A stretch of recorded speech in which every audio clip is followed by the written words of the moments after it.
orang-orang Yahudi dan para pengikut Yesus itu memiliki persepsi yang salah tentang Yesus.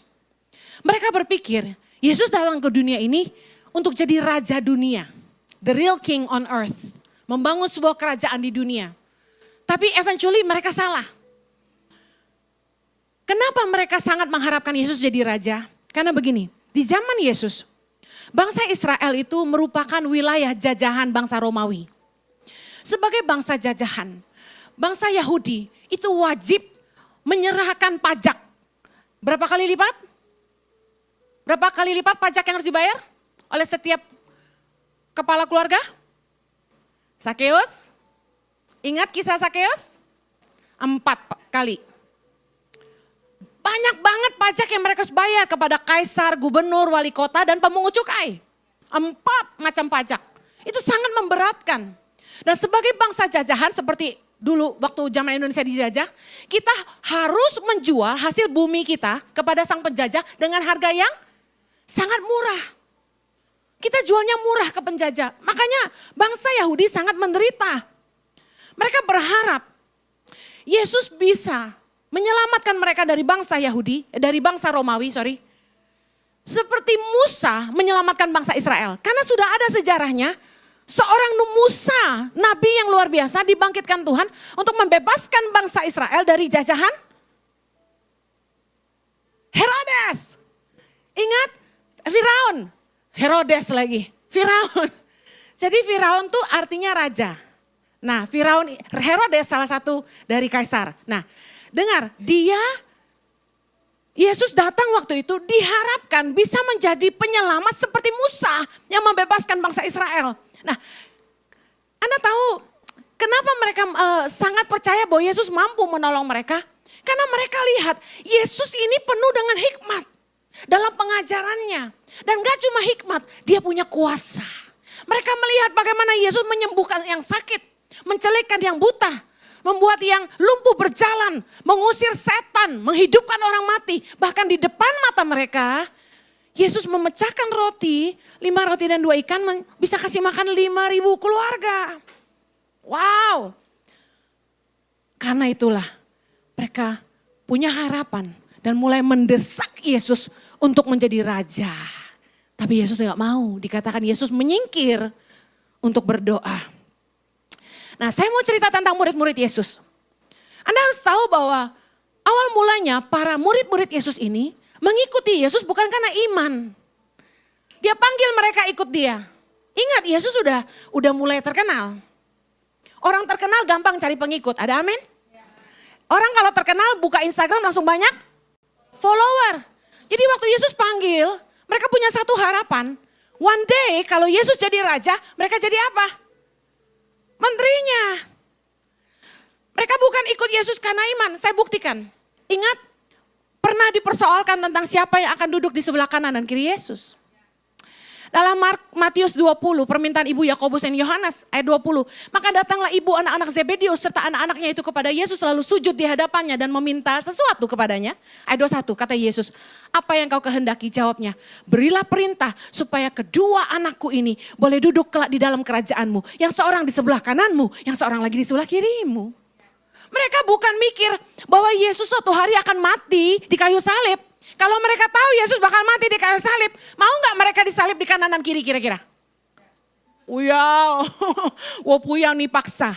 Nah, karena itulah Petrus pernah menegur Yesus dengan keras waktu Yesus kasih tahu dalam Matius 16, pemberitahuan pertama tentang penderitaan Yesus.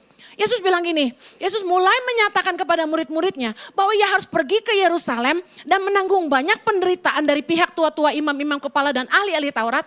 Lalu dibunuh dan dibangkitkan pada hari ketiga. Ayat 22, tetapi Petrus menarik Yesus ke samping dan menegur dia katanya, Tuhan kiranya dijauhkanlah hal itu. Hal itu sekali-kali tak akan menimpa engkau. Wow, heroik banget. Ibaratnya nih, kalau sampai gini, saya pernah khotbah bilang gini, kalau sampai ada orang yang mau menyerang gereja ini, saya akan berdiri nomor 1 dan bilang sama orang-orang itu, izinkan jemaat saya pergi, ambil saya, bunuh saya aja. Wah, heroik banget ya. Kemudian bangkitlah Luki dan berkata begini, Ciheni, Dijauhkanlah semuanya itu daripadamu. Ya dong? Ceritanya Petrus heroik banget. Tapi yang ada dia didamprat sama Yesus. Enyahlah iblis, engkau suatu batu sandungan bagiku. Sebab engkau bukan memikirkan apa yang dipikirkan Allah, melainkan apa yang dipikirkan manusia. Lihat. Karena Yesus tahu mereka pikirannya belum nyampe. Mereka pikir Yesus datang ke dunia, wow, punya hikmat, punya kuasa, follower banyak. Wah, bisa jadi raja nih. Itu pemikiran manusia. Bahkan sampai ketika Yesus sudah mati dan bangkit dan mau naik ke surga, pertanyaan terakhir sebelum Yesus naik ke surga, Kisah Rasul 1 ayat 6. Maka bertanyalah mereka yang berkumpul di situ, Tuhan, maukah engkau pada masa ini memulihkan kerajaan bagi Israel? Ya ampun, Yesus udah menggenapi nubuatannya bahwa dia akan mati dan bangkit. Mereka masih gak ngerti. Masih gak ngerti saudara. Murid-murid Yesus dan bangsa Yahudi, orang-orang Yahudi zaman itu, memiliki persepsi yang salah tentang Yesus sang Mesias. Mereka berpikir Yesus datang untuk membangun kerajaannya di bumi. Tapi Yesus bukanlah seperti yang mereka pikirkan dan harapkan. Yesus bukanlah Mesias politik. Yesus adalah Mesias yang akan membebaskan mereka dari perhambaan dosa. Yohanes 18 ayat 36 kita baca sama-sama. Jawab Yesus sama-sama. Kerajaanku bukan dari dunia ini. Jika kerajaanku dari dunia ini, pasti hamba-hambaku itu telah melawan. Supaya aku jangan diserahkan kepada orang Yahudi. Akan tetapi kerajaanku bukan dari sini. No. Hal yang sama, Tuhan mau kasih kalian tahu. Dan saya tahu bahwa hey, the real kingdom is not here. The real kingdom is eternity. Be driven by eternity. Jangan fokus bangun kerajaan di dunia aja. Hey, kerajaan kita yang sesungguhnya ada di kekekalan bersama Bapa di sorga. Ada masa 1000 tahun kita akan kembali ke dunia ini, bumi akan mengalami masa 1000 tahun. Di mana Yesus yang jadi raja dan orang-orang percaya yang setia sampai akhir akan memerintah bersama dia. Siapa yang mau? Kalau Anda mau dipercaya Yesus, memerintah bersama dia dalam kerajaan 1000 tahun, setialah dengan hidupmu hari ini di bumi.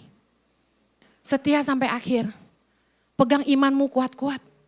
Biarpun kamu harus melewati penderitaan, kesusahan, kamu harus melewati orang-orang yang begitu jahat, begitu banyak hamba Tuhan yang gak jadi saksi, banyak orang Kristen yang menyakiti kamu. Hei, jangan sampai kamu jadi lemah dan meninggalkan Tuhan. Be the runners of faith, don't run from your faith. Amen.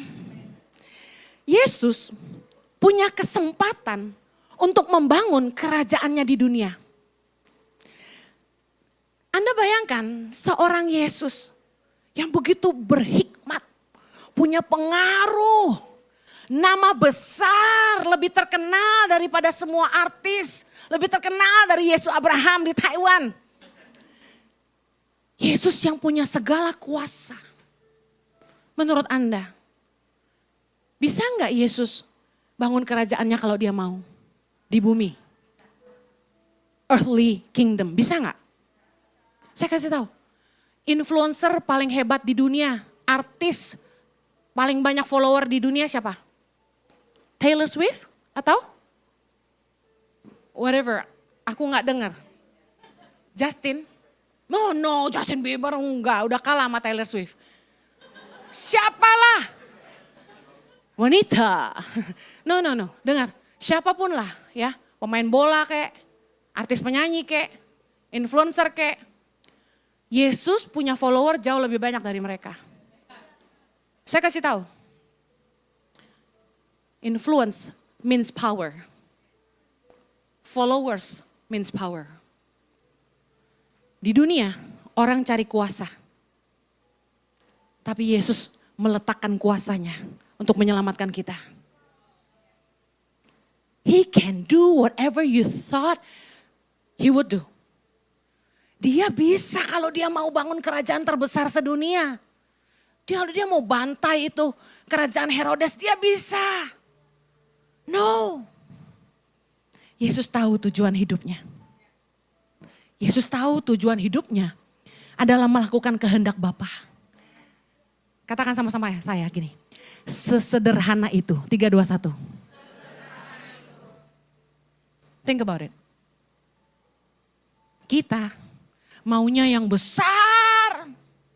Maunya yang hebat. Maunya kaya. Terkenal. Penuh kuasa. Punya jabatan yang paling tinggi di dunia.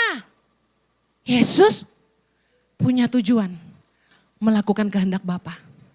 Sesederhana itu. Dan apa kehendak Bapa? Ibrani 10 ayat 4. Kita baca sama-sama. Sebab tidak mungkin darah lembu jantan atau darah domba jantan menghapuskan dosa. Karena itu ketika ia masuk ke dunia, ia berkata, korban dan persembahan tidak engkau kehendaki. Tetapi engkau telah menyediakan tubuh bagiku. Kepada korban bakaran dan korban penghapus dosa engkau tidak berkenan. Lalu aku berkata, sungguh aku datang. Dalam gulungan kitab ada tertulis tentang aku untuk melakukan kehendakmu ya Allahku. Wow, Yesus tahu dia diberikan tubuh jasmani duniawi supaya dikorbankan untuk keselamatan kita. Karena dia tahu Bapanya mengasihi dunia ini, mengasihi kita semua. Dan dia datang untuk satu tujuan, hanya menuntaskan kehendak Bapanya. Dia hendak kejar semua perkara duniawi yang kita kejar hari ini. Saya nggak pernah baca di Alkitab Yesus paling suka parfum apa. Yesus naik keledai merek apa. Nggak ada.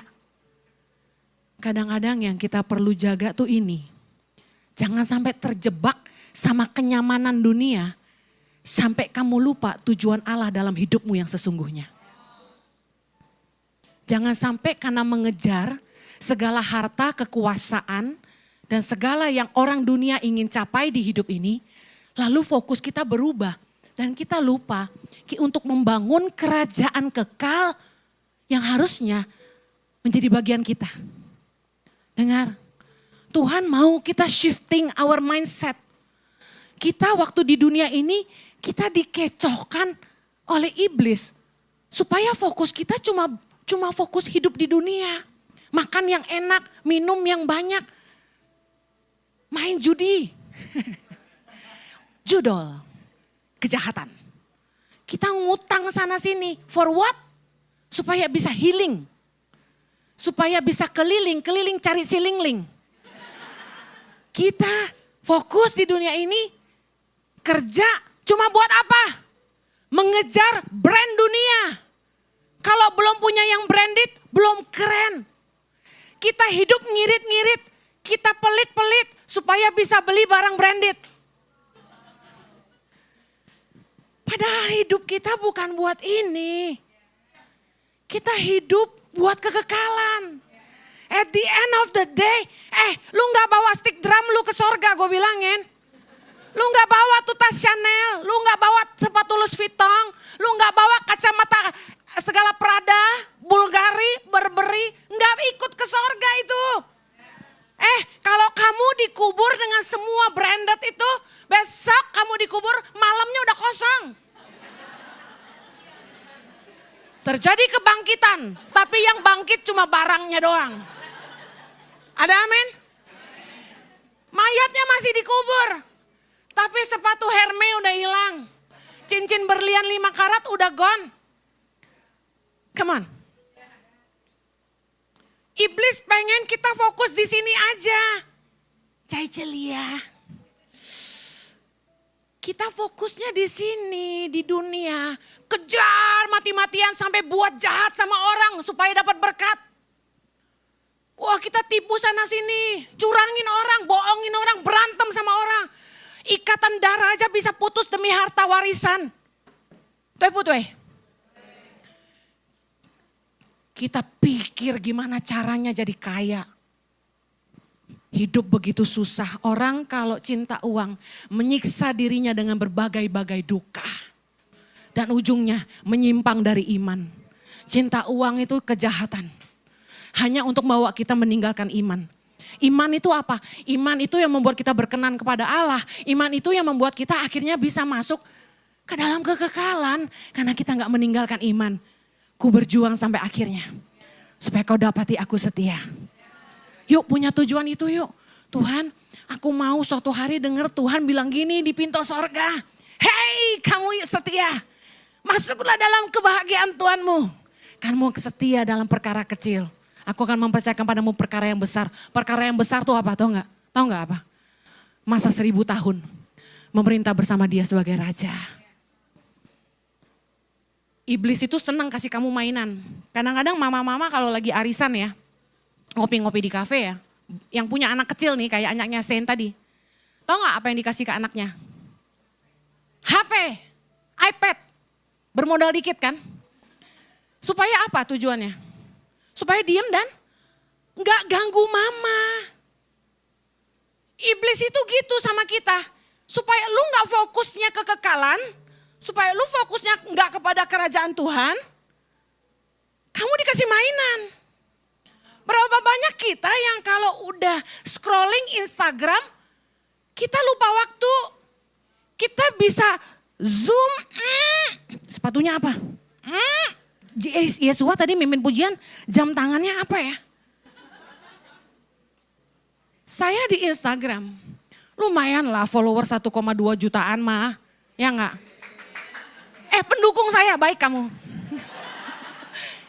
Saya kasih tahu ya, mereka komen di Instagram tuh gini, Ciheni, mukanya glowing, pakai moisturizer apa? Ciheni, pakai serum apa?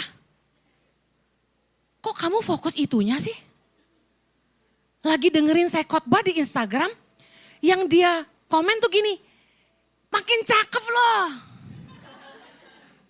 Cie. Saya sampai bilang gini, salah fokus kamu. Dengerin khotbahnya dan hidupilah. Supaya kamu merdeka dari dosa. Selama kita hidup di dunia ini, kita cuma kejar keinginan daging. Kita kejar kekayaan, ketenaran, jabatan, kekuasaan. Tapi lihat Yesus. Dia enggak cari semua itu. Dia cuma hidup dengan satu kesederhanaan. Hidup untuk menggenapi kehendak Bapa. Saya enggak bilang Yesus pakai baju murah. Baju Yesus itu sangat bernilai, makanya diundi. Tahu enggak? Jubah yang Yesus kenakan itu gak ada potongannya. He was wearing one piece. Dalam sejarah gereja, baju Yesus itu tidak dikoyak. Tidak digunting.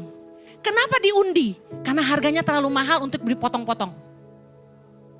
Di waktu dilepaskan, terlalu mahal untuk digunting, mereka undi. Kita ikut Tuhan, jangan takut miskin. Tuhan pasti pelihara kita. Tapi Yesus bilang Matius 6 ayat 33. Tetapi carilah dahulu kerajaan Allah dan kebenarannya.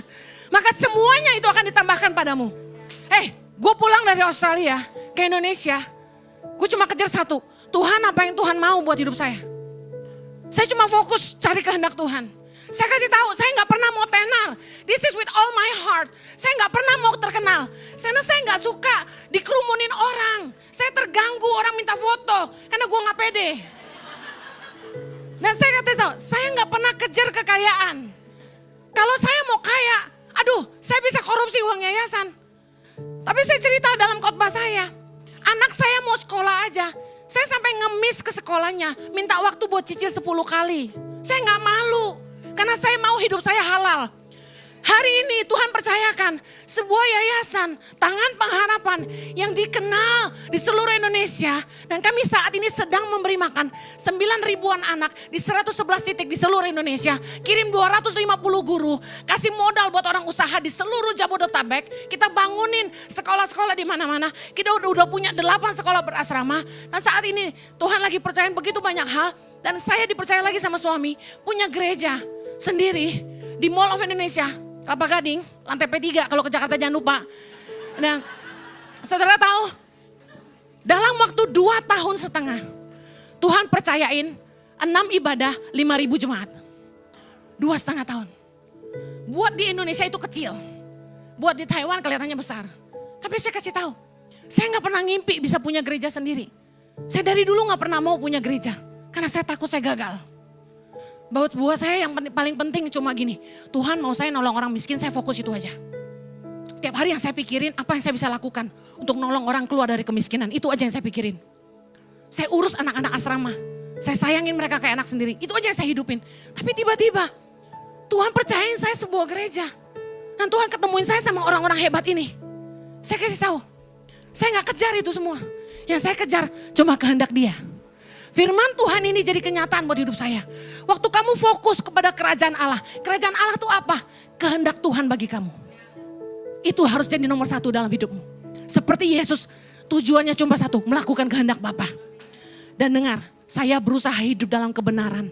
Saya berusaha berintegritas. Saya hidup takut akan Tuhan. Saya gak mau nyolong-nyolong, saya gak mau tipu-tipu. Saya mau hidup benar. Yayasan kami pernah didatangin orang-orang dari luar negeri dan bilang gini, gue mau ngucurin 11 M ke yayasan lu, tapi lu setor balik ke gua 8 M, 3-nya lu boleh simpan. Saya bilang no thank you. Saya mau tanya, 3 miliar gede gak? Gede banget. Gua butuh duit gak? Butuh banget. Yayasan Tangan Pengharapan 1 bulan harus mengucurkan dana 3 miliar. 1 bulan. Saya butuh banget 3 miliar. Tapi orang itu mau pakai yayasan kita buat money laundry. Saya tolak. Bukan sombong. Saya kasih tahu, saat ini dengan ketenaran yang Tuhan percayakan dalam hidup saya dipanggil sama gereja-gereja besar, orang-orang konglomerat di Indonesia supaya datang khotbah. Mereka berani tawarin saya persembahan, mulai dari Ciheni mau gak kalau 10 juta per ibadah, nego deh. Pesawat bisnis kelas 2 orang, hotel bintang 5. Saya bilang enggak. Oke, tiap 2 bulan ke gereja kita, persembahan kasih 1 hari Minggu, 50 juta, mau datang enggak? Enggak. Oke, khotbah sekali aja, 100 juta mau datang enggak? Enggak. Di saat Anda tenar, undangan banyak.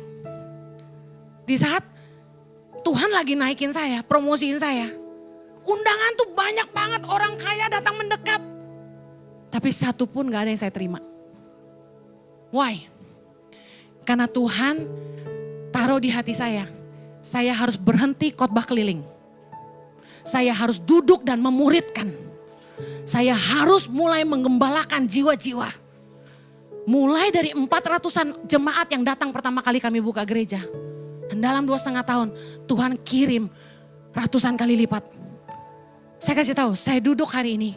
Kasih waktu saya. Dalam sekali mentoring 2-3 jam. Saya cuma fokus mentoring leader-leaders. Yesua salah satunya, Lucky salah satunya. Duduk sama saya. Sama suami saya, kita mentoring mereka dari mulai urusan duit, rumah tangga, sampai kerjaan. Kita ngobrolin semua masalah mereka apa. Saya kasih tahu, itu gak dibayar. Yesua pernah bayar cici gak? Sekalipun enggak. Saya kasih tahu, kita gak cari duit. Yang ada saya nabur, traktirin mereka makan. Bayangin kalau yang makannya banyak. Tapi, saya suka cita. Dengerin, ini gak gampang. Di sana diundang, dikasih duit 50 juta, 100 juta. Mentoring jiwa-jiwa cuma 2-3 orang. Di sana ribuan orang. Tahu dong KKR di Indonesia kayak apa? Nge-hype banget. Yang sekali kita naik ke panggung tuh yang Tapi enggak, saya belajar dari Yesus. Crowd gak penting buat saya. Ketenaran tuh gak penting. Kekayaan tuh gak penting. Saya pengen kayak Yesus. Mengambil bagian yang terbaik. Itu kehendak Tuhan dalam hidup saya. Stop. Fokus bangun kerajaanmu di bumi. Tuhan cari orang yang mementingkan kerajaan Allah. Jangan cuma bangun kerajaanmu. Saya akhiri. Yohanes 6 ayat 27. Bekerjalah bukan untuk makanan yang akan dapat binasa, melainkan untuk makanan yang bertahan sampai kepada hidup yang kekal, yang akan diberikan anak manusia kepadamu. Sebab dialah yang disahkan oleh Bapa Allah dengan meterainya. Saya tutup. Tuhan mencari orang-orang yang mementingkan kerajaan Allah di atas kerajaannya sendiri. Stop building your own kingdom and start to build His kingdom. Be driven by eternity. Karena suatu hari nanti setiap kita akan mempertanggungjawabkan hidup kita di hadapan Allah. Bagaimana kita mengedepankan kerajaan Allah? Cari kehendak Tuhan dalam hidupmu dan hiduplah dalam kebenarannya. Jangan tipu-tipu, jangan berbuat dosa, jangan hidup dalam percabulan kenajisan. Orang yang cinta sama Tuhan, pergumulannya udah bukan main-main sama dosa lagi. Saya kalau ketemu sama leader, kalau masih bergumul dengan dosa berarti dia bukan leader. Orang yang fokusnya kerajaan Allah, pergumulannya bukan lagi dosa. Kalau hari ini kamu masih bergumul dengan pornografi, judi, ngomong jorok, pacaran gak dalam kekudusan, tipu-tipu orang tua, sekolah gagal bohongin orang tua, kerja nyuri duit bos. Saya kasih tahu, kamu belum fokus pada kerajaan Allah. Kalau kamu fokus sama kerajaan Allah, kehendak Tuhan nomor 1 dan kebenaran Tuhan adalah gaya hidup kamu. Pergumulan saya hari ini adalah gimana saya bisa terus mengembangkan jemaat-jemaat ini jadi dewasa dan hidup dalam firman. Bagaimana saya bisa tolong seluruh anak di Indonesia yang membutuhkan tangan pengharapan untuk bisa kuliah dan melahirkan 1000 pemimpin bagi Indonesia yang takut akan Tuhan, mencintai rakyat, cerdas dan berintegritas. Pergumulan saya udah bukan lagi soal begini. Aduh, gue craving nih, pengen nyolong nih, pengen keluar negeri nih. Satu kali suami saya bilang gini, Hen, gue pengen bisa keliling dunia. Saya tatap dia dan bilang gini, saya gak punya keinginan itu. Saya gak peduli. Saya akan mati tanpa lihat seluruh dunia, saya gak peduli. Yang saya peduli ada gini, saya menyelesaikan hidup kita, menghidup saya di dunia ini, menyelesaikan kehendak Bapa. Yesus bilang gini, aku telah mempermuliakan engkau di bumi dengan menyelesaikan pekerjaan yang engkau percayakan kepadaku untuk melakukannya. Jadi apa tujuan hidupmu? Kalau tujuan Yesus adalah menyelesaikan pekerjaan yang Tuhan percayakan dalam hidupnya, apa tujuanmu? Tutup matamu, kita doa. Thank you Jesus, thank you Jesus. Let your kingdom come and let your will be done on earth as it is in heaven. Jadilah kehendakmu di bumi seperti di dalam surga.